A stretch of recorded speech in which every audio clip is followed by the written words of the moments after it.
Mi suegra llamó para preguntarme por qué no había pagado el préstamo de la casa. Me quedé de piedra. ¿Qué casa? Mi marido balbuceó. La casa que está a tu nombre, para mi hermano. Inmediatamente puse el piso en venta. Toda su familia enmudeció. Mi suegra me llamó para reclamarme la deuda de una casa de $500,000. Respondí, atónita. ¿Qué casa? Cuando la verdad sobre el contrato fraudulento salió a la luz. Toda la familia de mi marido se quedó paralizada por una decisión que nadie esperaba. En una noche de invierno en Madrid que traía un frío cortante que calaba hasta los huesos, acababa de terminar de preparar una tortilla de patatas, puse la cena en la mesa y miré el reloj. Eran las 8 de la tarde y mi marido, Javier, aún no había vuelto del trabajo. Durante nuestros 5 años de matrimonio, siempre fui yo la que se encargaba de todo en nuestro pequeño hogar. Soy jefa de contabilidad en una empresa de importación y exportación, un trabajo con una presión constante desde la mañana hasta bien entrada la noche. Pero nunca dejé que nuestro hogar se sintiera frío o descuidado. Mis padres, apenados por verme trabajar tanto, juntaron sus ahorros de la jubilación y, junto con un poco de lo que habíamos ahorrado nosotros dos, nos compraron un pequeño y acogedor piso en el barrio de Chamberí. La vida parecía transcurrir en una calma apacible, aunque siempre tenía que ser paciente con mi suegra, una mujer muy exigente, y enviar dinero regularmente a su pueblo para mantener a mi cuñado, Raúl, un joven acostumbrado a vivir del cuento. Estaba a punto de quitarme el delantal cuando mi teléfono sonó con estridencia. Vi el número familiar de mi suegra llamando desde Ciudad Real y suspiré antes de contestar. No me dio tiempo ni a saludar. Su voz chillona, cargada de una ira descontrolada, se estrelló directamente en mi oído. Gritó tan fuerte que me dolió el tímpano. «Elena, ¿qué demonios estás haciendo? ¿Para que me estén llamando sin parar para reclamarme una deuda desde esta tarde? ¿Pretendes manchar el honor de esta familia?» Me quedé paralizada en medio del ... salón. El delantal se me cayó de las manos al suelo de baldosas. Mi mente estaba completamente en blanco. Le respondí con calma. «Mamá, por favor, tranquilízate. Yo no le debo dinero a nadie. ¿Estás segura de que no se han equivocado de persona?» Mi suegra soltó una risa sarcástica por el teléfono. Su voz se volvió aún más mordaz y dura. «No te hagas la inocente conmigo. Dicen que son del banco, leyeron tu nombre y apellidos completos, tu fecha de nacimiento. Hasta mencionaron a mi Raúl. Dijeron que compraste un ático de lujo de €500,000, pidiendo un préstamo al banco de $400,000, y que ahora llevas varios meses de retraso en el pago de los intereses. El banco no te localiza, así que han llamado al teléfono fijo de casa para avergonzarnos a tu suegro y a mí. Compraste una casa a espaldas de la familia de tu marido y ahora pretendes que esta vieja se haga cargo de tu deuda». Sentí que el corazón se me paraba. Cada palabra de mi suegra era como un martillazo en la sien. Un ático de €500,000, una deuda bancaria de $400,000 a mi nombre, junto con mi cuñado Raúl. Esas frases daban vueltas en mi cabeza como un torbellino. Durante todos estos años había trabajado sin descanso, ahorrando cada céntimo, sin atreverme a comprar ni un abrigo nuevo en invierno. Todo el dinero que sobraba iba a la cuenta de ahorros conjunta de la pareja para asegurar nuestro futuro. No sabía absolutamente nada de ningún ático nuevo y, mucho menos, habría pedido un préstamo tan gigantesco. Traté de que mi voz no temblara. «Mamá, te juro que no sé nada de esto. No he comprado ninguna otra casa aparte de la que Javier y yo vivimos. Déjame que investigue si ha habido algún error o fraude. Te llamo luego. ¿Vale?» Ignorando los gritos y quejas que aún salían del otro lado de la línea, colgué. El silencio en el salón era aterrador. Solo se oía el tic-tac del reloj. Un escalofrío me recorrió la espalda. Mi instinto de profesional de las finanzas me decía que esto no era un simple error. Ningún banco aprobaría un préstamo de €400,000 sin un expediente legal completo. sin una firma auténtica y sin una verificación de identidad rigurosa. Una mano invisible había manipulado todo a mis espaldas. Respiré hondo, forzándome a mantener la cabeza fría. Tenía que descubrir la verdad esta misma noche, antes de que todo se descontrolara. Dejando la cena enfriándose en la mesa, fui directamente al despacho y encendí mi ordenador portátil. Tenía las manos heladas y mis dedos temblorosos apenas acertaban a teclear. Accedí a la central de información de riesgos del Banco de España. Sirve. La pantalla del ordenador se iluminó, mostrando un círculo de carga. Esos pocos segundos de espera me parecieron una eternidad. Cuando el informe de crédito apareció, mis ojos se clavaron en la línea marcada en rojo. Deuda, pendiente, 400.000 euros. Entidad de crédito, un importante banco comercial. Estado del préstamo. En vigilancia especial por retraso en el pago de intereses durante 2 cuotas consecutivas. Me mordí el labio con tanta fuerza que me hice sangre para no gritar. La deuda era real. Existía, imponente, bajo mi nombre. Una sentencia de muerte financiera caía sobre la cabeza de una mujer que siempre había sido escrupulosa y honesta con el dinero. Me levanté de la silla de un salto y caminé rápidamente hacia el dormitorio. En un rincón del armario, teníamos una pequeña caja fuerte donde guardábamos la escritura de la casa, las joyas de la boda y otros documentos importantes. La contraseña era nuestro aniversario de bodas. Introduje la secuencia familiar, sonó un pitido y la pesada puerta de acero se abrió. Saqué todos los papeles y me arrodillé en el frío suelo de parqué para revolverlos. En el fondo de la caja, escondida detrás de unos viejos archivadores, había una carpeta de anillas de color azul que nunca había visto. Mis manos temblaban mientras la abría. En la primera página, un contrato de compraventa de un apartamento de lujo en un caro complejo residencial en el barrio de San Chinarro. El valor del contrato era exactamente el que mi suegra había dicho, 500.000 euros. Pasé las páginas hasta llegar a la sección del comprador. Se me nubló la vista al ver mi nombre estampado en el apartado de propietario y justo debajo, como copropietario, Win Van Tuen, es decir, Raúl García, el hermano holgazán y vividor de mi marido. Pero lo que me dejó en shock y me causó un dolor inmenso estaba en la última página, donde se requería la firma del prestatario y comprador. Mi firma aparecía, clara y nítida. Pasé suavemente el dedo por el helaré, trazo de tinta azul. Era mi firma, sin duda, no podía ser una falsificación o una copia. Me agarré la cabeza, tratando de recordar en qué momento pude haber firmado ese maldito papel. Y entonces, un recuerdo de hace 3 meses volvió a mi mente como una película a cámara lenta.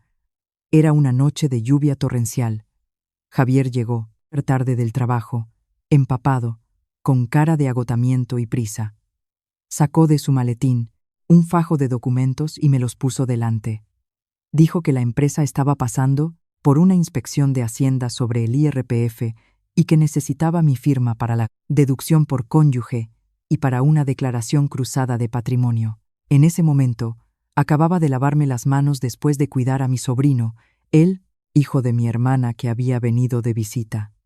Además, sentí lástima por mi marido, que trabajaba tan duro, así que no sospeché nada. Cogí el bolígrafo y firmé rápidamente en los lugares que él había marcado con una pequeña cruza, lápiz. Confié ciegamente en el hombre con el que compartía mi cama. Le había entregado mi vida financiera solo por 2 palabras, marido y mujer. Las lágrimas por fin brotaron, no por miedo a la deuda, sino por el dolor agudo de la traición. El marido al que amaba y cuidaba con todo mi ser, por el que ahorraba cada céntimo para construir nuestro futuro, era el mismo que me había engañado vilmente. Usó mi nombre, mi impecable historial crediticio, para avalar una deuda colosal y comprarle una casa a su hermano parásito. Esta amarga verdad desnudó la cobardía y crueldad de Javier, convirtiendo mis 5 años de matrimonio en una farsa grotesca. Me sequé las lágrimas y doblé la carpeta de documentos. Mi debilidad terminaba aquí. Cogí el teléfono y llamé a Javier. Sonó 3 veces antes de que contestara. Su voz sonaba despreocupada y ligera. Dime, cariño. Estoy terminando una cosilla en la oficina. En media hora estoy en casa. Cena tú si quieres. Le respondí con el tono más gélido que pude articular. Ven a casa, ahora mismo.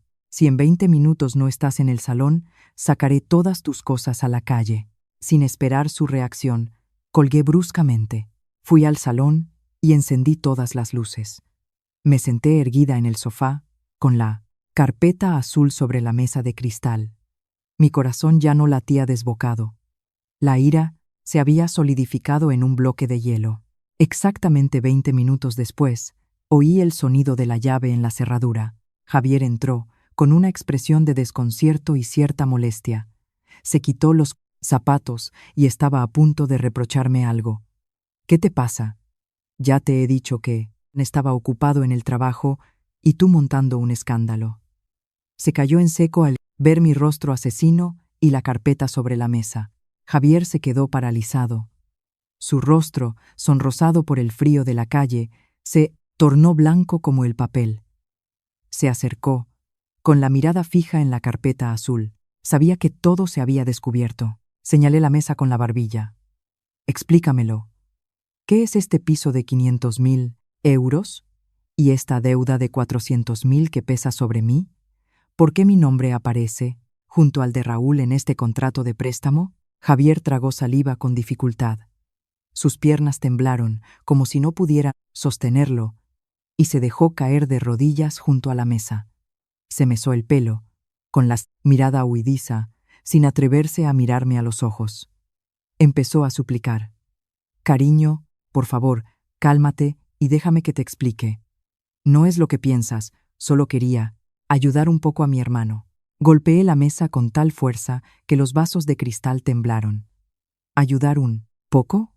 Me engañas para que firme en blanco un préstamo de 400.000 euros y lo llamas ayudar un poco. ¿Me tomas por una marioneta o por el cajero automático de tu familia? Javier se arrodilló por completo en el suelo. Se cubrió la cara. Su voz sonaba desesperada. Lo siento, Elena, de verdad que lo siento. Ya sabes que Raúl se va a casar y la familia de su novia es muy estricta.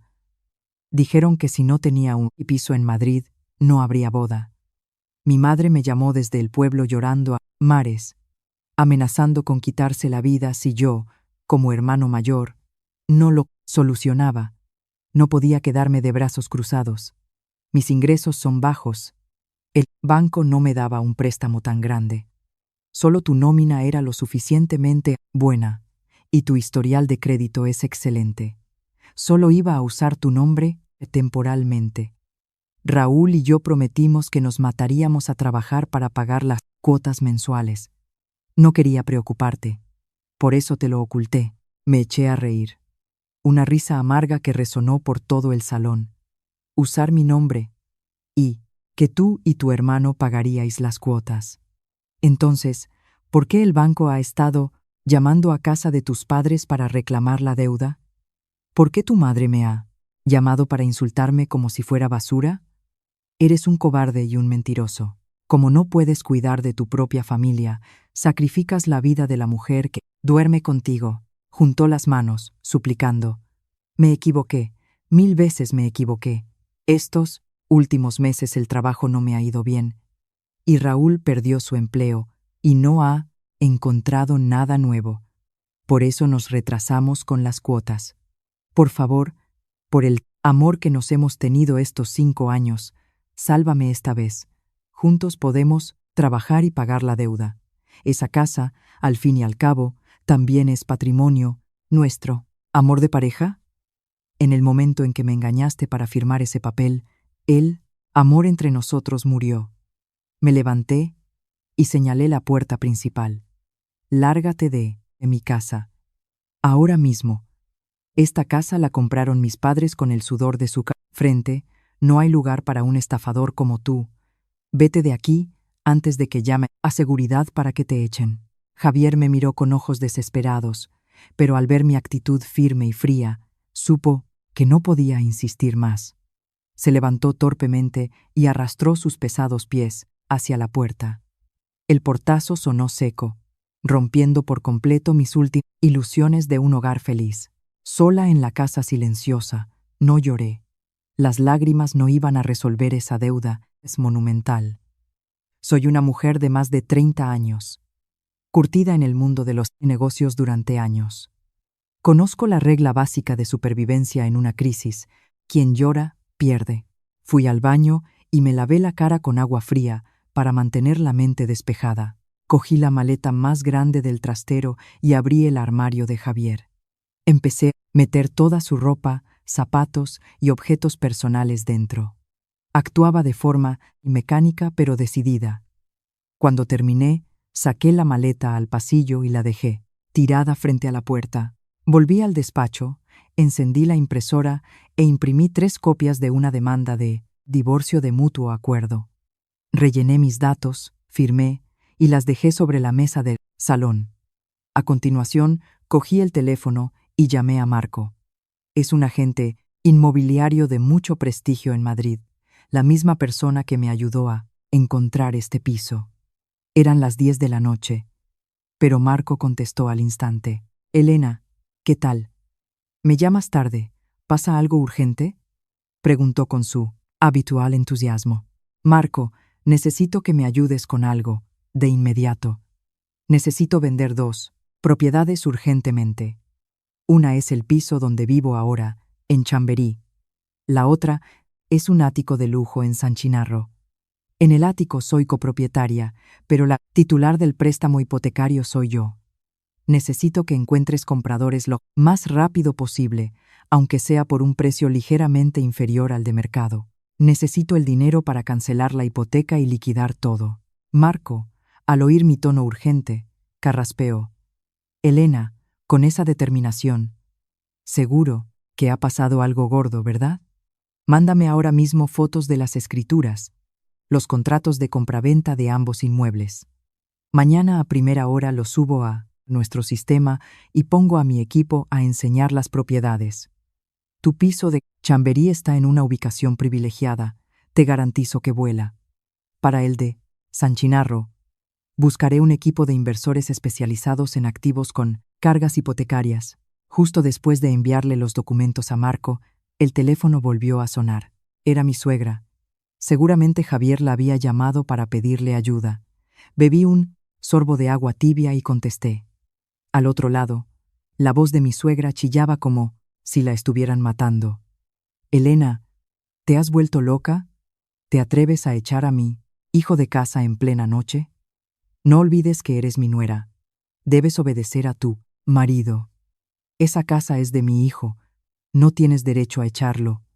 Ábrele la puerta, ahora mismo, o mañana cojo el primer ave y voy a Madrid a arrancarte la piel a chiras. Aparté el teléfono de mi oído para no quedarme sorda. Esperé a que terminara de gritar, y entonces, con una voz lenta y clara, clavé cada palabra en su mente. Escúcheme bien. Primero, este piso de Chamberí lo compraron mis padres, que pagaron 3/4 partes del precio.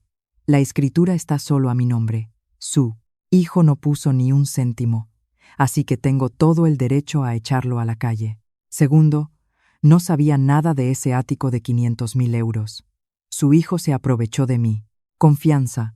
Me engañó para que firmara documentos falsos y así pedir un préstamo de 400.000 euros para su hermanito. Según el Código Penal, la actuación de Javier constituye un delito de estafa y falsedad documental. Hice una pausa, oyendo claramente la respiración agitada y confusa de mi suegra, y le di el golpe de gracia. Mañana mismo llevaré toda la documentación a la policía. ¿Sabe cuántos años de cárcel le pueden caer por eso? Entre 10 y 15 años, como mínimo. Si me presiona una sola vez más, haré que a su hijito querido le pongan las esposas de inmediato. Y en cuanto al ático de 500.000, solicitaré al banco la ejecución hipotecaria. Su nueva nuera puede ir preparándose para vivir debajo de un puente. Avise a la familia en el pueblo de que vayan ahorrando para llevarle paquetes a la cárcel. Al otro lado de la línea, silencio absoluto. Ni un insulto más, ni un grito. El caniné. Silencio se prolongó tanto que casi podía oír el viento colándose por las rendijas de la ventana de su casa. Mi suegra, la mujer que toda la vida me había oprimido con palabras venenosas, se había quedado completamente muda ante la espada de la ley que yo acababa de desenvainar. Sonreí con amargura, colgué y tiré el teléfono a un lado. En esta batalla, no iba a permitir que me perjudicaran ni un ápice. A la mañana siguiente, me desperté muy temprano. Apenas había dormido unas horas, pero mi mente estaba increíblemente lúcida. Me maquillé ligeramente, elegí un traje de chaqueta negro impecable y me puse unos tacones. Abrí la puerta para ir a trabajar. En cuanto la entorné, una figura acurrucada se desplomó a mis pies. Era Javier. Había pasado toda la noche sentado en el rellano. Su ropa estaba arrugada, la barba de varios días, los ojos hundidos, enrojecidos. Al verme, se aferró a mis piernas como un náufrago a una tabla. Elena, me equivoqué. He estado pensando toda la noche. Sé que soy un canalla, pero por favor, por los 5 años que hemos pasado juntos, no me denuncies a la cantada policía. Mi madre se desmayó cuando le contaste todo. Ahora está con suero en el centro de salud del pueblo. Dame una oportunidad para empezar de nuevo. Te juro que venderé mi sangre si hace falta para pagarte la deuda. Por favor, no me acorrales. Retrocedí un paso con frialdad, liberando mi pierna de su agarre. Deja de hacer teatro. Me da igual si tu madre está desmayada o despierta. El hecho de que me estafaste es innegable. La demanda de divorcio está en la mesa. Entra, fírmala y desaparece de mi vista con tu maleta. Javier seguía arrodillado, negándose a levantarse. Metió una mano temblorosa del bolsillo y sacó su móvil. Lo desbloqueó con la intención de mostrarme su cuenta bancaria o algún mensaje pidiendo dinero a sus amigos. Gritó: «Mira, estoy intentando conseguir el dinero. He llamado a todos mis amigos. Confía en mí una última vez». Pero justo en el instante en que me mostró el teléfono, la pantalla se iluminó. Una notificación de WhatsApp apareció, clara como el agua. El remitente se llamaba Laura Contabilidad. El mensaje me golpeó en la cara. «Mi amor, ¿dormiste bien anoche? La vieja amargada de tu mujer te dio la lata otra vez. ¿Con el dinero? Esta tarde escápate del trabajo y ven a verme al hotel de siempre. Te compensaré». El aire a mi alrededor pareció desaparecer. Javier intentó recuperar el teléfono a toda prisa, con el rostro tan pálido que parecía que no le quedaba ni una gota de sangre. Trató torpemente de apagarlo, pero sus manos temblaban tanto que el móvil se le cayó al suelo. Me quedé petrificada, sintiendo un escalofrío recorrer mi cuerpo. Así que, mientras yo me mataba a trabajar para ganar dinero, mientras me convertían en una deudora de 400.000 euros para su familia, el hombre con el que compartía mi vida se gastaba el dinero con otra. Las palabras vieja amargada que había usado su amante fueron como un puñal que destrozó la última pizca de compasión que me quedaba. Me agaché y recogí el teléfono. Javier suplicó: «Elena, déjame explicarte. Solo somos amigos bromeando. Te juro que no tengo nada con ella. Últimamente he estado muy estresado por el dinero de la casa de Raúl y solo le mandaba mensajes tontos para desahogarme». Abrí la pantalla y entré en su chat. Aparecieron decenas de mensajes y fotos íntimas. No solo eran palabras sucias para quedar. Javier se unía a ella para criticarme. Escribió, textualmente: «Vivir con ella es asfixiante. Cariño. Solo sabe pensar en el dinero. No tiene ni idea de lo que es el romanticismo o la delicadeza. Me casé con ella solo porque gana bien y podía ayudar a mi familia. En cuanto solucione lo de la casa de Raúl, buscaré una excusa para divorciarme y traerte a casa conmigo». Me eché a reír. Una risa radiante, pero con una mirada fría como el acero. Le lancé el teléfono al pecho.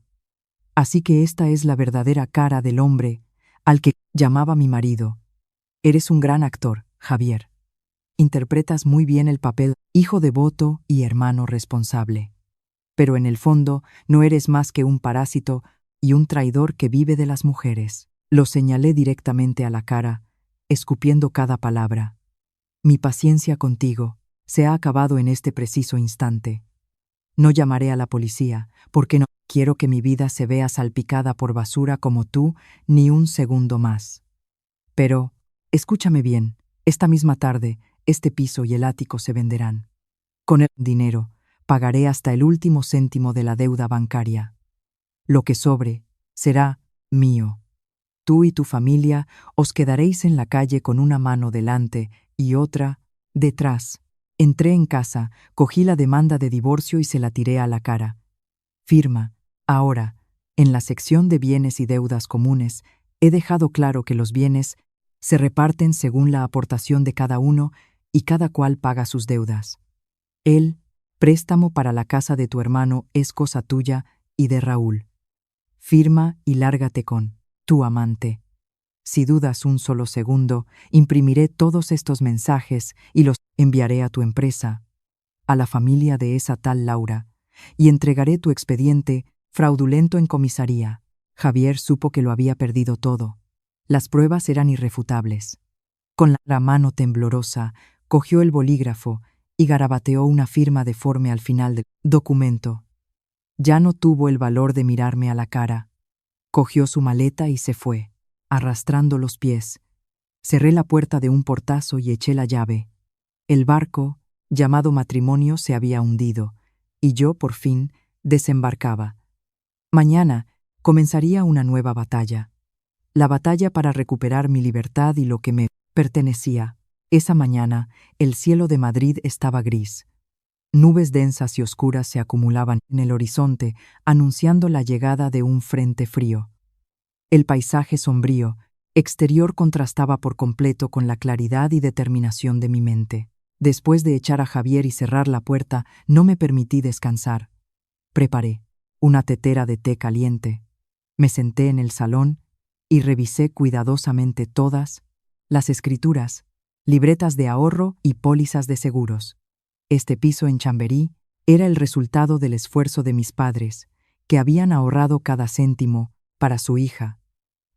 Recordaba el día que nos mudamos, mi padre montando él mismo cada estantería, mi madre eligiendo con esmero cada cortina. Vender este hogar lleno de recuerdos era doloroso, pero conservarlo en este momento, con una deuda de 400.000 euros pendiendo sobre mí, era un riesgo demasiado grande. A las 9 en punto, Marco llamó al timbre. Este agente inmobiliario siempre mantenía una actitud profesional, impecablemente vestido y con una sonrisa constante. Detrás de él venía una pareja de mediana edad, de la edad de mis padres. Marco los presentó rápidamente como unos clientes que buscaban un piso para su hijo que estaba a punto de casarse. La pareja entró, recorriendo cada rincón con la mirada. Parecían encantados con la limpieza, el orden y la distribución del piso. La mujer asentía constantemente, elogiando el diseño de la cocina. El marido examinaba con detalle la instalación eléctrica y la orientación del balcón. Les invité a sentarse y les serví un té, manteniendo la mayor calma posible. La transacción fue increíblemente fluida. A los clientes les encantó la ubicación y el mobiliario que dejaba. Yo, por mi parte, necesitaba el dinero urgentemente, así que estaba dispuesta a bajar un poco el precio. Tras casi 2 horas de negociación, llegamos a un acuerdo. Dejaron una señal por transferencia bancaria en ese mismo momento y quedamos en 3 días para ir a la notaría a firmar la escritura y liquidar el resto del pago. Marco sonrió de oreja a oreja, felicitándonos a ambas partes por un trato tan rápido. Después de despedir a los clientes, volví al dormitorio y saqué 2 maletas grandes. Empecé a guardar mi ropa, cosméticos, libros y objetos personales de valor sentimental. Descolgué las fotos de la boda de la pared, las envolví cuidadosamente en una bolsa de plástico negra y las tiré directamente al contenedor de la calle. No iba a dejar ni un solo rastro de este matrimonio fallido. Esa tarde, salí de casa con mis maletas y le entregué las llaves a Marco para que pudiera organizar la limpieza antes de entregar el piso a los nuevos dueños. Cogí un taxi a un apartahotel en la calle Gran Vía y alquilé una habitación por un largo periodo. Por la noche, Marco me llamó con la segunda buena noticia. Había encontrado un grupo de inversores especializados en la compra de inmuebles con cargas hipotecarias para el ático de San Chinarro. A la mañana siguiente, me reuní con ellos en una cafetería cerca del banco. Eran inversores experimentados que trabajaban basándose en cifras y en la viabilidad legal. Les expuse claramente la situación del apartamento, destacando que yo era la titular del préstamo y copropietaria en el contrato de compraventa junto a mi cuñado. Les ofrecí un precio de venta muy ajustado al valor de la deuda, más una pequeña cantidad para compensar los daños morales. El líder del grupo revisó documentación, asintiendo. Gestionar un inmueble hipotecado no era fácil, especialmente con un segundo copropietario. Sin embargo, el precio que ofrecía era una ganga para la ubicación y las calidades del complejo. Aceptaron comprarlo. Ellos mismos prepararían los fondos para liquidar el préstamo con el banco, liberar la pulto, escritura y realizar el cambio de titularidad. Todo estaba saliendo según lo planeado. Salí de la cafetería y respiré hondo. La enorme deuda que me había caído del cielo estaba empezando a resolverse. No me había derrumbado. Estaba limpiando yo misma la basura que la familia de Javier había arrojado sobre mi vida. Pasaron 2 días desde que me mudé al hotel. Los trámites legales avanzaban rápidamente. Pedí una semana de vacaciones en el trabajo para centrarme en resolver mis asuntos personales. Estaba tomando un té caliente y leyendo un libro en mi habitación cuando sonó el teléfono. Era Marco. Su voz sonaba apurada y claramente indignada. Elena, ¿sabes lo que está pasando en el ático de San Chinarro? Acabo de llevar a los inversores para que vieran la distribución antes de empezar con el interiorismo. Cuando he usado la contraseña que me diste para abrir la puerta, me he encontrado el piso lleno de cajas. Tu cuñado Raúl y una chica llamada Sofía estaban metiendo muebles. Se pusieron muy arrogantes. Nos echaron a mí y a los clientes. Raúl incluso gritó que esa era su casa y que nadie se acercara. Al oír a Marco, la rabia se apoderó de mí. Apreté el teléfono con tanta fuerza que los nudillos se me pusieron blancos. Era increíble el nivel de descaro de esa familia. Su hermano había sido expulsado de casa, su madre amenazada con una denuncia. Y aún así, el hermanito se mudaba tranquilamente a un piso que arrastraba una deuda que yo misma estaba resolviendo. Le dije a Marco que se quedara allí y me esperara. Me cambié de ropa a toda prisa y cogí el primer taxi hacia San Chinarro. El coche se detuvo frente a un lujoso edificio. El complejo estaba lleno de zonas verdes, fuentes, seguridad 24 horas. Un lugar demasiado opulento para la nula capacidad de ganar dinero de Raúl. Subí en el ascensor hasta el piso 18. Mientras caminaba por el pasillo, enmoquetado, oí una discusión que venía del apartamento número 8. La puerta estaba entreabierta, calzada para poder meter y sacar cosas. Me acerqué sigilosamente y me escondí en un rincón para escuchar. La voz de Sofía, la prometida de Raúl, sonaba preocupada y exigente. Raúl, explícamelo. Esta mañana, al recoger el correo en la conserjería, he visto una notificación de impago del banco. Pero el destinatario es Elena, la mujer de tu hermano. ¿Por qué nos llega una notificación de deuda a nombre de tu cuñada si esta es nuestra casa? La cuota mensual es de casi 2.000 euros. ¿De dónde vas a sacar ese dinero? Le dijiste a mis padres que habías comprado este piso tú solo. La voz de Raúl sonó brusca e irresponsable. Tú no te preocupes por tonterías. Mi nombre está bien claro en el contrato de compraventa. En cuanto a la presicuancena, hipoteca, Javier y Elena trabajan en grandes empresas y ganan un dineral. Sí, ellos pidieron el préstamo, que lo paguen ellos. Javier le prometió a mi madre que me conseguiría una casa decente para casarme contigo. Elena está forrada. Para ella, 400.000 euros no son nada. Nosotros nos quedamos aquí y punto. Mi madre me dijo que nos mudáramos ya para asegurar la propiedad, a ver si se atreve a venir a echarnos.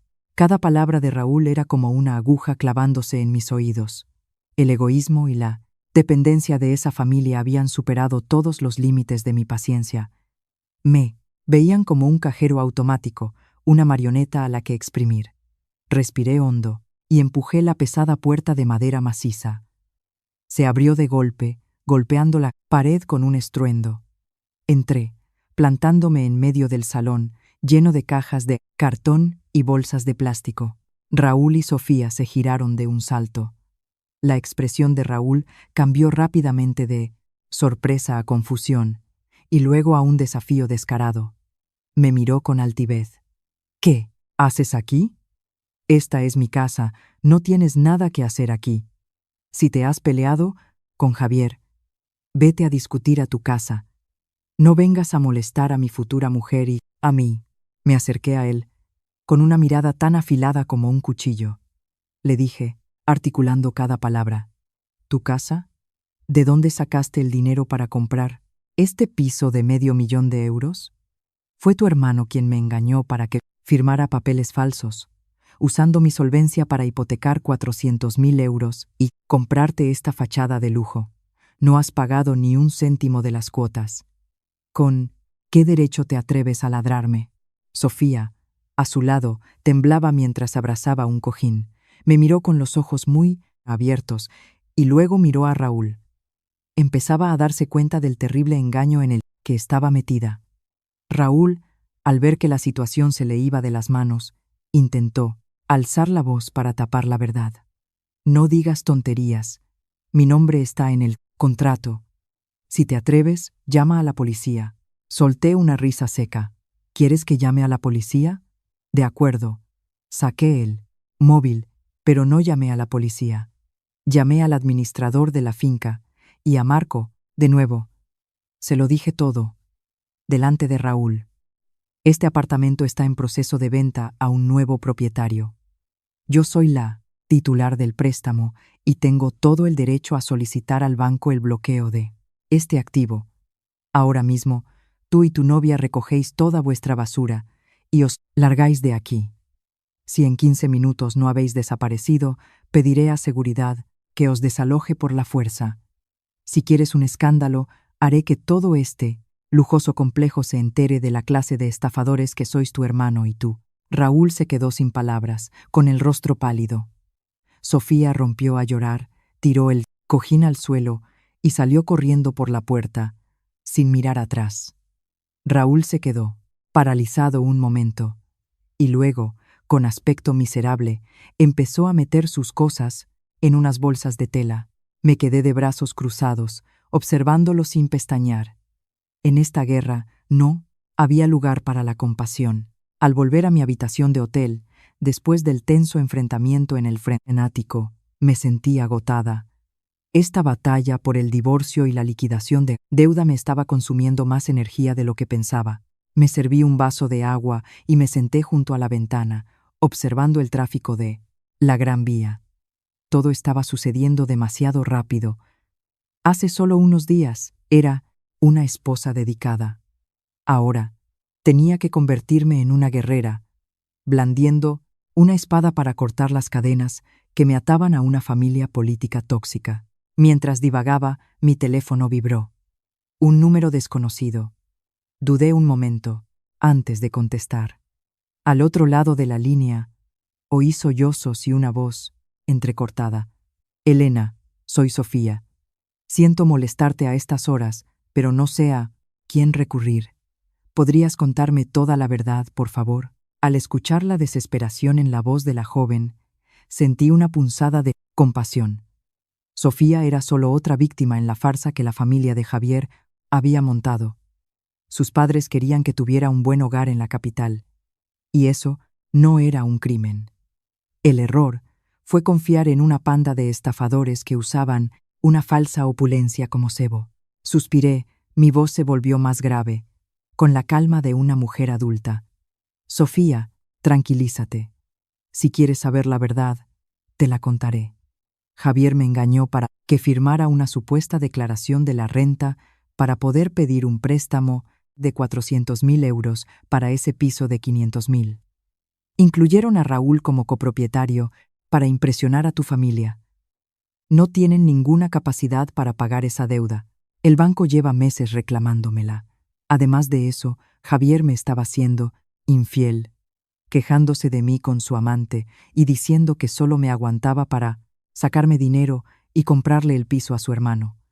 Ya he solicitado el divorcio y el piso se está vendiendo para saldar la deuda. Esa familia no tiene nada de valor. Hubo un largo silencio al otro lado, solo interrumpido por el llanto. Finalmente, Sofía habló, con la voz rota por la amargura. He sido una ingenua, Elena. Raúl me prometía un futuro brillante. Su madre también decía que Javier y tú erais peces gordos, que lo teníais todo cubierto. Pensé que había tenido suerte. Ahora me doy cuenta de que pretendían arrastrarme con ellos para que les ayudara a pagar esa deuda enorme. Gracias. Si no los hubieras desenmascarado, hoy me habría metido de cabeza en la boca del lobo. Le di un consejo suave. Sofía, eres joven, tienes toda la vida por delante. El matrimonio es una decisión crucial. Un hombre sin ambición, acostumbrado a vivir de su familia y a base de mentiras como Raúl, solo te traerá deudas. Piénsalo bien y toma la decisión correcta para tu vida. Eso es todo lo que puedo decirte. El resto depende de ti. Colgué, sintiéndome más ligera. A veces, una verdad a tiempo puede salvar un futuro. Unas 2 horas después, otra llamada. Esta vez era el número de Javier. Apenas contesté, sus gritos enfurecidos me asaltaron. Elena, ¿ya estás contenta? Eres una víbora. Me echas de casa, vendes el piso de mi hermano. ¿Y ahora qué? ¿Le has dicho a Sofía? Su familia acaba de llamar para cancelar la boda. Dicen que somos unos estafadores y que Raúl no puede volver a acercarse a su casa. Mi madre en el pueblo no para de llorar.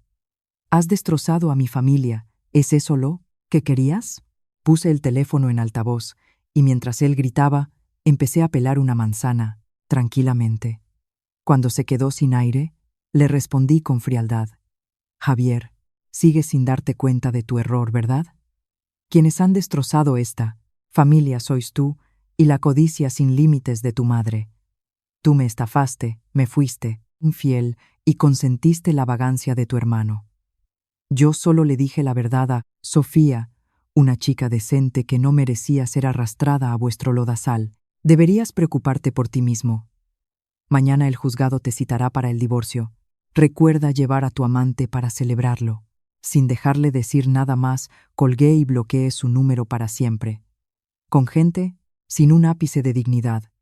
Cualquier palabra es una pérdida de tiempo. El cielo, fuera del hotel, empezaba a teñirse de tonos anaranjados. Poco a poco, estaba barriendo toda la suciedad de mi pasado. El fin de semana decidí coger el coche e ir a visitar a mis padres. Su pequeña casa, en un tranquilo barrio a las afueras de Madrid, el lugar donde nací, crecí. Al cruzar la vieja verja de hierro, el aroma familiar del jazmín del curé, porche me golpeó y sentí un nudo en la garganta. Mi madre estaba en el patio, limpiando unas verduras. Al verme llegar por sorpresa, dejó el cesto y corrió a abrazarme.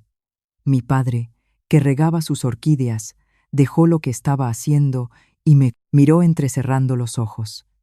El instinto de los padres nunca falla. Con solo ver mis ojeras y mi rostro demacrado, supieron que algo iba mal. La comida transcurrió en un ambiente tenso. Apenas pude tragar un trozo de merluza en salsa verde. Decidí contárselo todo, desde el engaño de Javier con la hipoteca de 400.000 euros, hasta su infidelidad, la actitud de su madre y mi decisión de divorciarme y vender las casas. Les mostré todos los documentos que probaban la culpabilidad de esa familia. Mi madre, al escucharlo todo, rompió a llorar. Me abrazó con fuerza, sus manos, arrugadas acariciando mi espalda. Pobre hija mía, pensé que casándote con un chico de buena familia tendrías una vida fácil. ¿Quién iba a decir que serían tan retorcidos? Mi padre golpeó la mesa con el puño, su rostro enrojecido por la ira. Él, un exmilitar, era un hombre recto que odiaba la mentira por encima de todo. Dijo, con voz grave: «Has hecho lo correcto, Elena. A un hombre así hay que dejarlo, sin pensarlo 2 veces. Si perdemos una casa, compraremos otra. Mientras haya vida, hay esperanza. No tenemos mucho dinero, pero usaremos todos nuestros ahorros de la jubilación para ayudarte a empezar de nuevo. No permitiremos que esa gente se aproveche de nuestra hija». El apoyo incondicional de mi familia me dio una fuerza inmensa. No estaba sola. En esta lucha, esa misma tarde, por recomendación de un amigo que trabajaba en el sistema judicial, acudí al despacho del abogado, el señor Kwan. Era un reconocido experto en derecho de familia y disputas patrimoniales. Su oficina, de decoración minimalista, transmitía seriedad. Kwan me recibió con profesionalidad.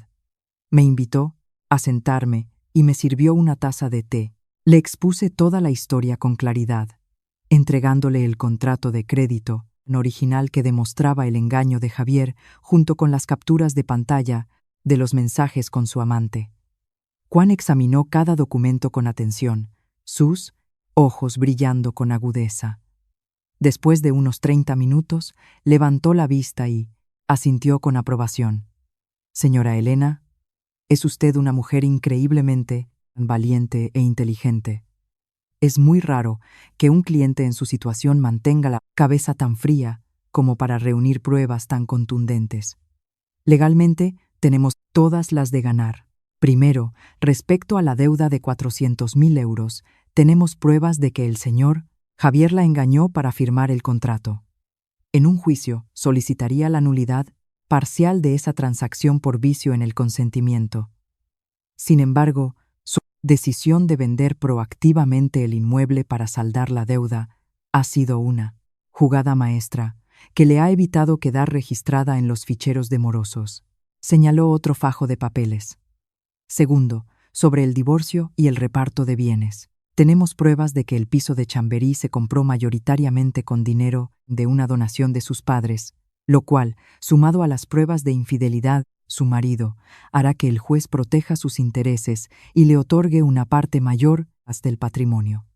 Si su familia política intenta reclamar algo, las pruebas estafa de Javier serán el arma definitiva para silenciarlos. Déjelo en mis manos. Me encargaré de todo para que acuda al juzgado con la cabeza bien alta. Firmé el poder notarial con una sensación de alivio inmenso. Al salir del despacho, las luces de Madrid ya estaban encendidas. El viento del norte empezaba a soplar con fuerza. Pero mi corazón, en ese momento, se sentía increíblemente cálido. Acababa de construir una muralla legal inexpugnable para protegerme a mí y a mi patrimonio. Justo cuando todo parecía ir según lo previsto, un suceso inesperado lo cambió todo. El jueves por la mañana, mientras estaba en la oficina, recibí una llamada de un número fijo de un hospital. Contesté. Al otro lado, la voz rota y caótica de mi suegra. Gritaba entre sollozos, sus palabras apenas se entendían por el pánico. «Elena, ven al hospital ahora mismo, mi Javier se está muriendo. Dios mío, hijo mío». Se me taponaron los oídos. Aunque ya no sentía nada por él, la vida de una persona no era un juego. Le pedí la dirección del hospital y salí corriendo del trabajo. Un taxi me llevó a toda velocidad a la sala de urgencias de un gran hospital.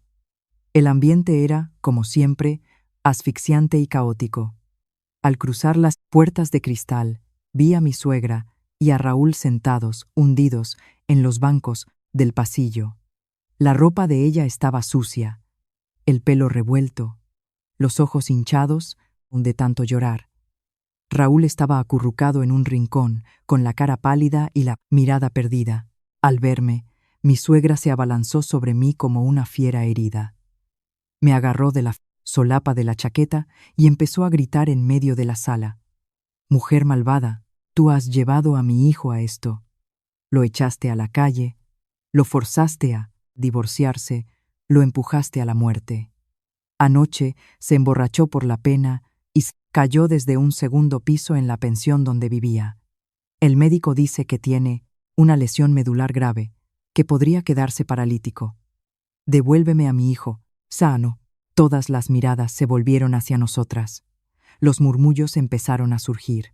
Mi suegra seguía gritando, interpretando el papel de una madre afligida cuya nuera había intentado matar a su hijo. Se tiró al suelo, llorando y pataleando.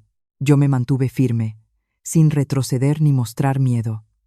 Con ambas manos, separé sus dedos de mi ropa.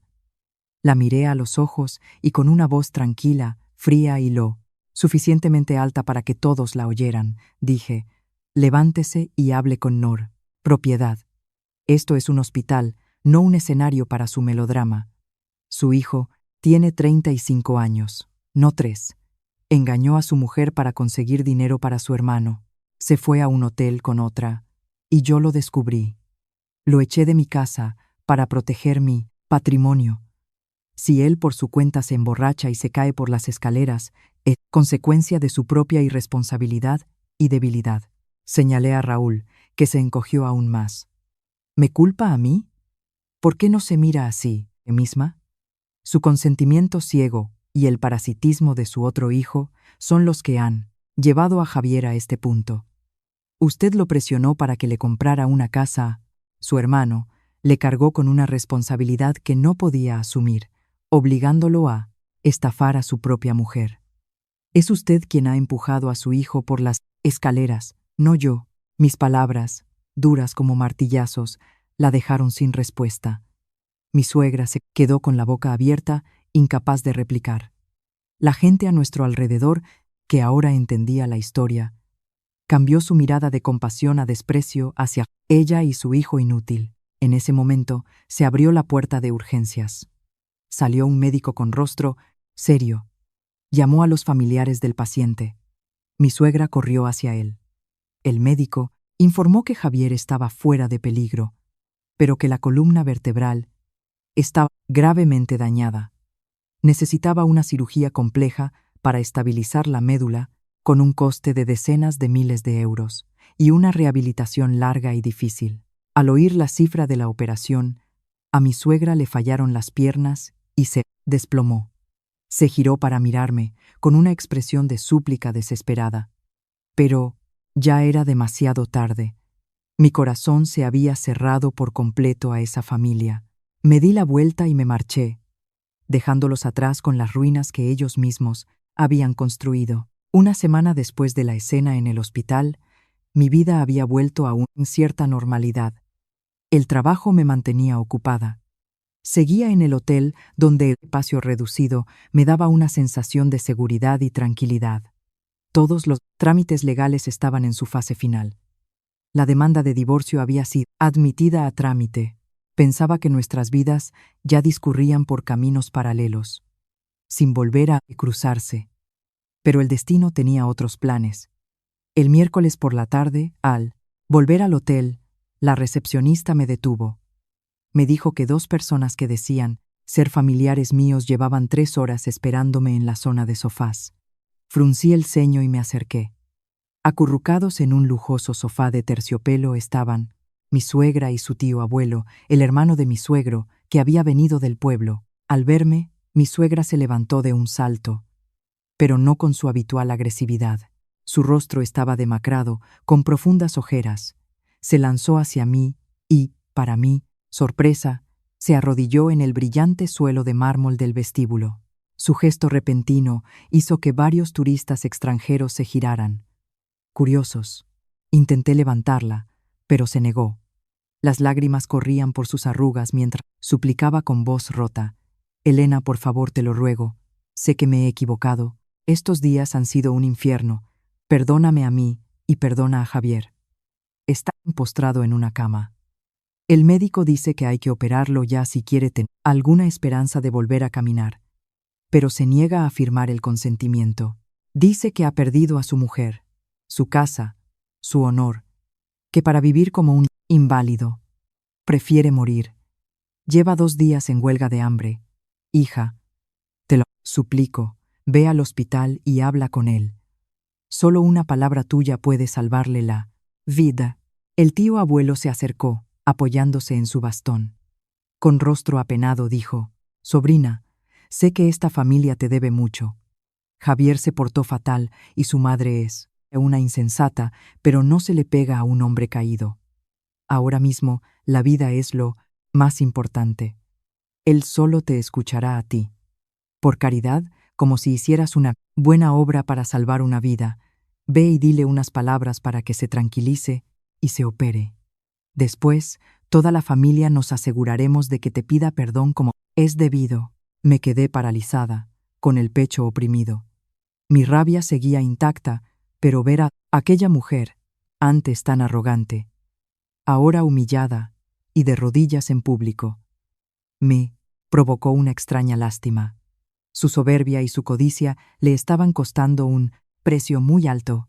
Respiré hondo y, con esfuerzo, la ayudé a levantarse y la senté en el sofá. Pedí 2 vasos de agua. Esperé a que se calmara y entonces hablé, con voz fría pero clara. Escúchenme bien.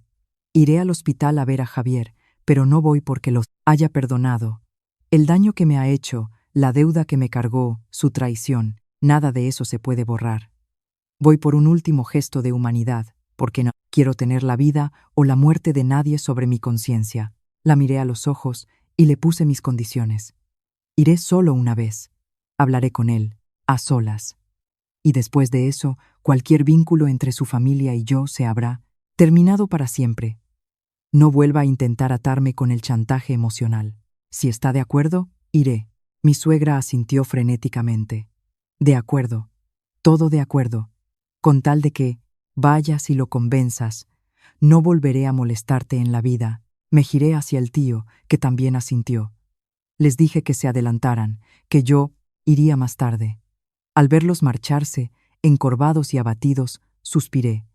La vida era un ciclo de causa y efecto. Quien siembra vientos, recoge tempestades. Subí a mi habitación, me cambié de ropa y me preparé para el que, probablemente, sería mi último encuentro con el hombre que una vez fue toda mi juventud. A las 8 de la tarde, la planta de traumatología del hospital estaba en silencio. El olor a desinfectante lo impregnaba todo. Caminé por el pasillo, vacío, y me detuve frente a la habitación 5 de cuidados intermedios. A través de la ventanilla de cristal, vi a Javier inmóvil en la cama, rodeado de cables, máquinas. Tenía una pierna y parte del torso escayolados. Verlo tan demacrado me provocó una fugaz punzada de compasión, que mi razón aplastó de inmediato. Entré. El chirrido de la puerta hizo que abriera los ojos. Al reconocerme, su mirada vacía se iluminó. Intentó decir mi nombre, pero solo salió un susurro. Elena, has venido. Creí que no querrías volver a verme nunca más. Acerqué una silla de plástico a la cama y me senté, erguida. Lo miré a la cara, le hablé con un tono neutro, sin emoción. Tu madre y tu tío han venido a suplicarme de rodillas. No estoy aquí para reavivar nada, sino para decirte mis últimas palabras como alguien que una vez compartió un camino contigo. Javier rompió a llorar. Intentó alcanzar mi mano con su brazo libre, buscando consuelo, pero yo la retiré, dejando su mano suspendida en el aire antes de caer sobre la sábana. Sollozó, arrepentido. Elena, lo siento tanto. Ahora, aquí, solo, me doy cuenta del fracaso que ha sido mi vida. Traicioné a la mujer que más me quería. Arruiné mi propio futuro por un estúpido orgullo familiar. No tengo cara para seguir viviendo. Quiero morirme y dejar de ser una carga para todos. Sé que no merezco tu perdón, pero si me opero y consigo volver a caminar, ¿crees que tendríamos una mínima posibilidad de volver a empezar? Sus palabras estaban llenas de desesperación, pero yo soy una mujer práctica. Sabía que perdonarlo ahora no sería ayudarlo, sino cavar mi propia tumba por segunda vez. Negué con la cabeza, Mi mirada firme cortó de raíz cualquier esperanza. Javier, las oportunidades no son algo que se regala, son algo que uno se gana. Y la oportunidad entre tú y yo murió el día que falsificaste mi firma. Fue enterrada el día que leí los asquerosos mensajes que le enviabas a tu compañera, Laura. Mi corazón es de carne, no de acero. Pisoteaste mi confianza. Me usaste como una herramienta para el egoísmo de tu familia. ¿Y ahora usas la muerte para amenazarme? Me incliné hacia él, remarcando cada palabra. ¿Te niegas a operarte? ¿Quieres morir para huir de tus responsabilidades? Eso es de cobardes. Si mueres, tu madre enfermará de pena, tu inútil hermano se quedará solo, y tú serás recordado como un estafador y un traidor. Tienes que vivir. Vivir para enfrentar las consecuencias de tus actos. Vivir para que tu familia vea el error que cometió al codiciar lo ajeno. Yo no soy tu centro de rehabilitación. A partir del momento en que salga de esta habitación, tu vida, tu salud y tu futuro son exclusivamente tu problema. Si te queda algo de dignidad, llama al médico, firma el consentimiento. Levántate por ti mismo, busca un trabajo honrado, cuida de tu madre. Es la única forma de redimirte, no suplicando el perdón de tu exmujer. Javier cerró los ojos, mordiéndose el labio hasta sangrar. Mis palabras, afiladas como cuchillos, habían dado en el blanco. No lo consolé, no sentí pena, solo le mostré la cruda realidad. Me levanté y me ajusté la chaqueta. Adiós, Javier, que la operación vaya bien. Me di la vuelta y salí, el sonido de mis tacones resonando rítmicamente en el pasillo, dejando atrás un pasado de dolor y mentiras. Mis palabras, crueles pero realistas, dejaron un silencio sobrecogedor en la habitación. Javier ya no lloraba. El pitido del monitor cardíaco parecía haberse estabilizado. Abrió los ojos y miró fijamente el techo. Mis acusaciones de cobardía y mi apelación a su responsabilidad como hijo y hermano fueron como un jarro de agua fría que lo sacó de su autocompasión. Comprendió que morir no era una liberación, sino el acto de irresponsabilidad definitivo. No miré atrás. Mis pasos decididos me llevaron hasta la puerta. Justo cuando iba a abrirla, ésta se abrió desde fuera. En el umbral estaba Raúl. Ya no tenía el aire arrogante de días atrás. Estaba demacrado, con el pelo revuelto y la ropa arrugada. Había estado fuera escuchando toda la conversación. Al verme, retrocedió para dejarme pasar. Agachó la cabeza, inquieto. Pasé a su lado con frialdad, pero me llamó. Elena, espera. ¿Puedo decirte algo? Me detuve y me giré, cruzándome de brazos. Se acercó y, para mi sorpresa, hizo una profunda reverencia de 90 grados. Lo siento. Estos días, cuidando de mi hermano, he comprendido el precio de mi estupidez y mi vanidad. Tenías razón. Quería impresionar a la familia de Sofía. Era demasiado vago para trabajar y me apoyaba en mi hermano, llevando a toda la familia a esta tragedia. Fui un codicioso, queriendo un piso de lujo sin importarme cargarte a ti con la deuda. Ahora mi hermano está en una cama, sin dinero para la operación, y me doy cuenta de que no soy más que un inútil. Perdón por mi comportamiento en el ático. A partir de ahora, cambiaré. Trabajaré de lo que sea para cuidar de mi madre, pagar los gastos de mi hermano. Vive tu vida en paz, nunca te guardaré rencor. Sus palabras, sinceras, me produjeron una extraña sensación de alivio. Su despertar, aunque tardío, era la lección más valiosa de su vida. El drama, al menos, había servido para forjar el carácter de una persona. Relajé los brazos y mi rostro se suavizó. ¿Está bien que te des cuenta de tu error? Un hombre fuerte y sano puede conseguir lo que se proponga. No dependas de nadie, ni siquiera de tu familia. Trabaja, no importa en qué, siempre que sea dinero ganado con tu propio sudor. Una casa grande no vale nada si la persona no tiene integridad. Entra y anima a tu hermano a operarse. Ahora tu familia depende de tu fortaleza. Deja el pasado atrás y sé un hombre responsable. Asentí levemente y me di la vuelta. Esta vez mis pasos eran ligeros, definitivos. Me dirigí al ascensor. Al verme reflejada en el espejo, mi rostro transmitía una profunda paz. Salí del hospital al aire frío de la noche. Llené mis pulmones, liberando la última carga que me ataba a la familia de mi marido. A partir de ese momento, era completamente libre. 2 semanas después, me enteré por un conocido de que Javier se había operado. La cirugía había ido bien, pero necesitaría una silla de ruedas durante mucho tiempo y una rehabilitación constante.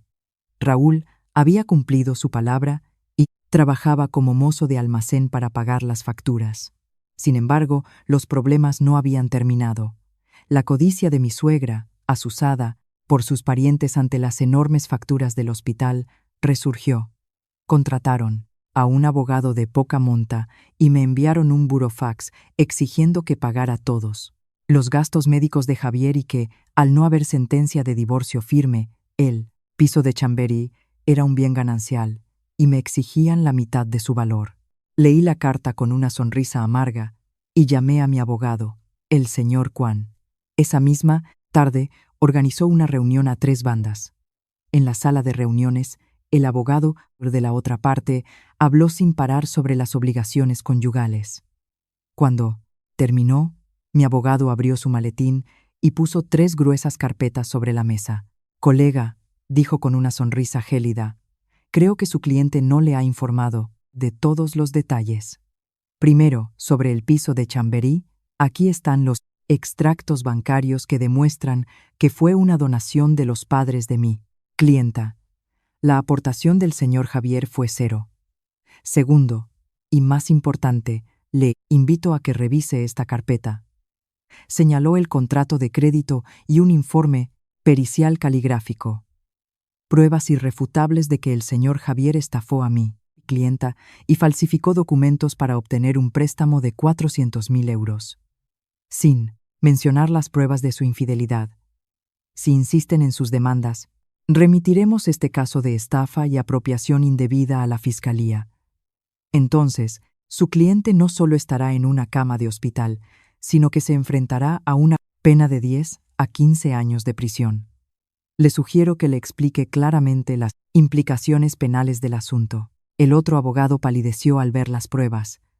Recogió sus papeles, se disculpó y se fue a toda prisa. Esa misma tarde, retiraron todas sus demandas y se comprometieron a no volver a reclamarme nada. La batalla legal terminó con una victoria aplastante. Al día siguiente, firmé los últimos papeles en la notaría.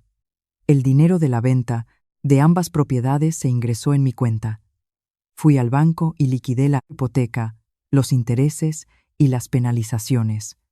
Cuando el empleado selló el recibo con un cancelado y me devolvió mi expediente crediticio limpio, lloré, lágrimas de pura liberación. Ese fin de semana volví a casa de mis padres. La comida casera me supo a gloria. Después de comer, mi padre me entregó una libreta de ahorros. «Hija, la tormenta ha pasado. Estos son los ahorros de toda nuestra vida. Te los damos para que te compres un pequeño apartamento. Estamos muy orgullosos de ti, de tu fuerza y tu valentía». El amor de mi familia era el ancla que me había mantenido a flote. El primer lunes de noviembre, el cielo estaba despejado. Me bajé de un taxi frente al juzgado, vestida con un elegante vestido beige, sintiéndome segura, ligera. Hoy se formalizaba el divorcio de mutuo acuerdo. Poco después, llegó otro taxi.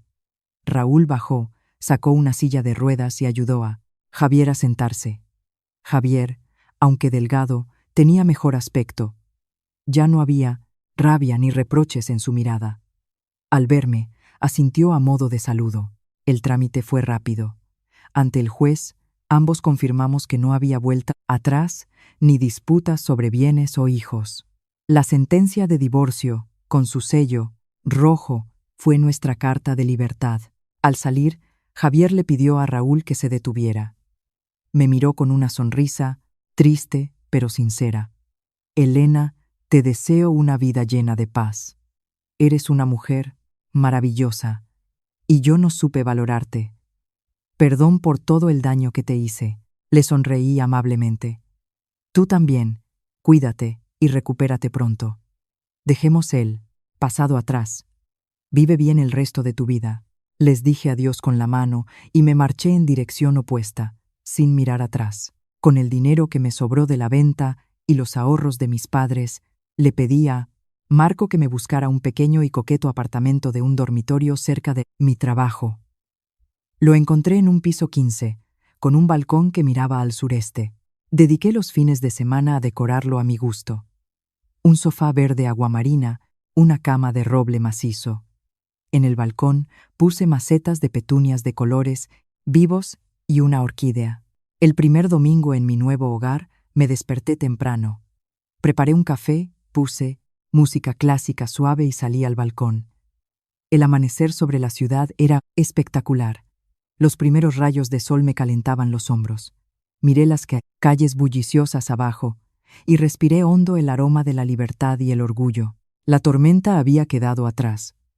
Ahora, con más de 30 años, sentía que había vuelto a nacer, lista para caminar con paso firme y radiante por mi propio camino.